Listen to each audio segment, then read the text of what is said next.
Salut, aujourd'hui je vais préparer un petit nichoir pour les mésanges, et plus particulièrement la mésange charbonnière.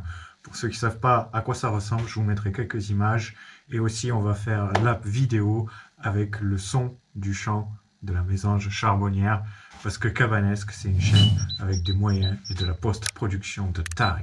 Alors pourquoi faire un nichoir pour mésange charbonnière? Pourquoi? Parce que c'est simplement une espèce protégée en France depuis 1981, année de ma naissance accessoirement. Et c'est aussi un auxiliaire bien connu de nos amis les jardiniers, parce que ça vient manger tous les petits insectes qui nuisent au développement des fruits et légumes. La matière première pour le nichoir, comme je vous l'ai dit, c'est du liège. Ça va être le nichoir. Il faut que je le retaille un tout petit peu pour que ça soit bien. Il est creux, ce sera plus pratique. Et ça va être pour faire le toit et le fond du nichoir.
Alors, de ici à ici, ça fait 23 cm.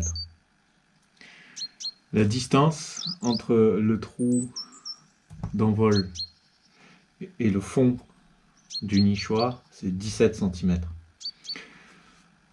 La taille du trou d'envolée, c'est 3,2 cm.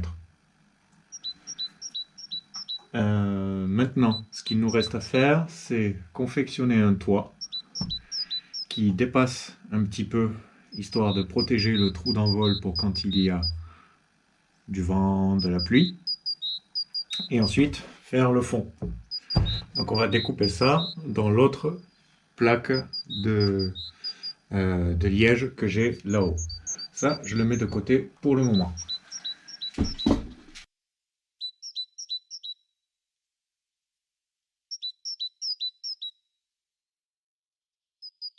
Alors, la GoPro a déconné, comme beaucoup trop souvent d'ailleurs, entre parenthèses.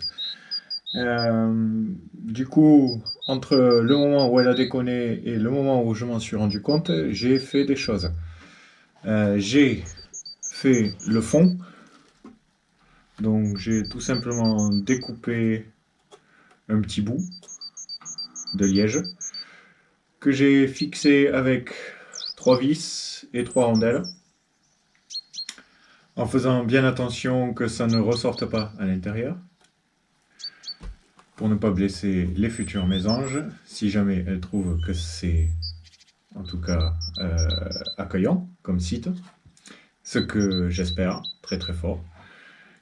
Pour le toit, quelque chose de très simple, parce que le toit doit être amovible pour pouvoir tous les 2 ou 3 ans nettoyer ce qui est à l'intérieur et faire que d'autres mésanges puissent s'y installer. J'ai fait un trou ici, un petit câble électrique, pareil de l'autre côté avec un autre câble électrique. Maintenant, ce que je vais faire, c'est que je vais nettoyer un petit peu là, le plan de travail.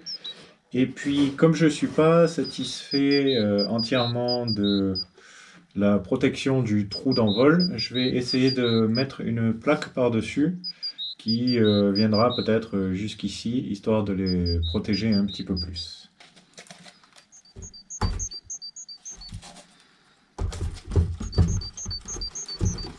Ah, ça c'est pas mal ça.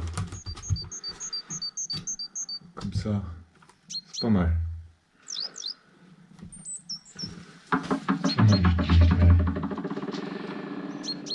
Donc on va essayer de fixer comme ça.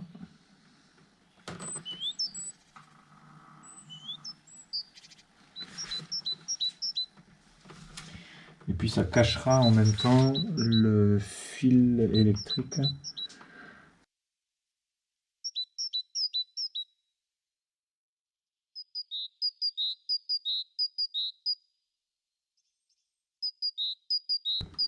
Très bien.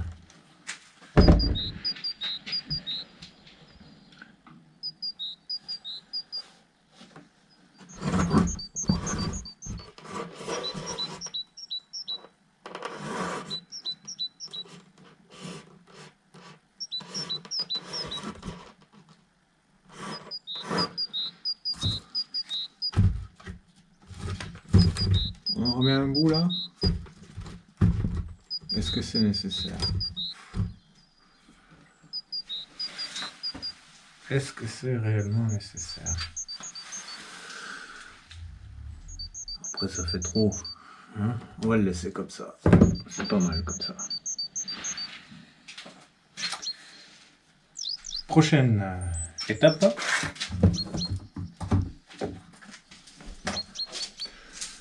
Alors la prochaine étape, ça va être d'amener ça à la cabane, de le fixer sur un arbre.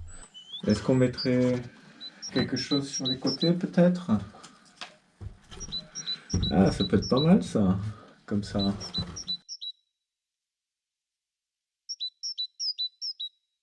Allez, on a changé de décor. Voilà le nichoir que j'avais fait à la maison. Et aujourd'hui, c'est le moment de l'installer. Mais également, parce que je me suis dit c'est bien, les mésanges, elles auront une petite maison. Mais je me suis dit, je vais leur faire une mangeoire aussi, pour qu'elles puissent manger leurs graines. J'ai pris des graines de tournesol, il y en a 3 kilos, bon, ça va. Ça, elles ont de quoi becter. On devrait pouvoir passer l'hiver. Et j'ai fait une petite mangeoire aussi. Alors la mangeoire, je l'ai faite en planche et je l'ai habillée avec du liège toujours. Donc ça viendra, les graines viendront petit à petit ici et je vais la remplir en entier. Et ça, c'est un petit système tout bête pour le toit, pour pouvoir l'enlever. Et faire le plein des graines. Et faire le plein, et ça ne bougera pas. Hop. Donc tout ça, ce sera stocké avec de la graine jusqu'en haut. Et ben maintenant, il n'y a plus qu'à aller installer tout ça dans les arbres sans tomber. Voilà, une petite vue depuis les arbres où je suis perché actuellement. Ici, le nichoir qui est tenu par 2 fils de cuivre qui sont ici, entre 2 branches calées, ça devrait suffire. En face, on a la mangeoire avec les graines de tournesol. C'est rempli jusqu'en haut et petit à petit, le but c'est que au fur et à mesure qu'elle mange, le reste des graines se déverse ici et qu'elles viennent manger. Normalement, c'est quand même relativement protégé de la pluie, donc elles devraient pouvoir les manger sans avoir à rechigner. Une dernière chose, je vais certainement aller installer là-bas une caméra à déclenchement quelque part dans les arbres pour pouvoir observer les hypothétiques allées et venues des mésanges. J'espère que ça va fonctionner. Ça me permettra aussi de garder un œil sur la cabane. Cette vidéo touche à sa fin. Si vous êtes ornithologue, je vous remercie de me laisser vos commentaires dans l'espace commentaire, vos conseils. N'hésitez pas à me dire ce que je fais bien ou ce que je fais mal, surtout. Toujours dans la bienveillance, s'il vous plaît. Il ne me reste plus qu'une chose à vous dire. Soyez cabanesques, profitez de la nature et à la prochaine. Ciao!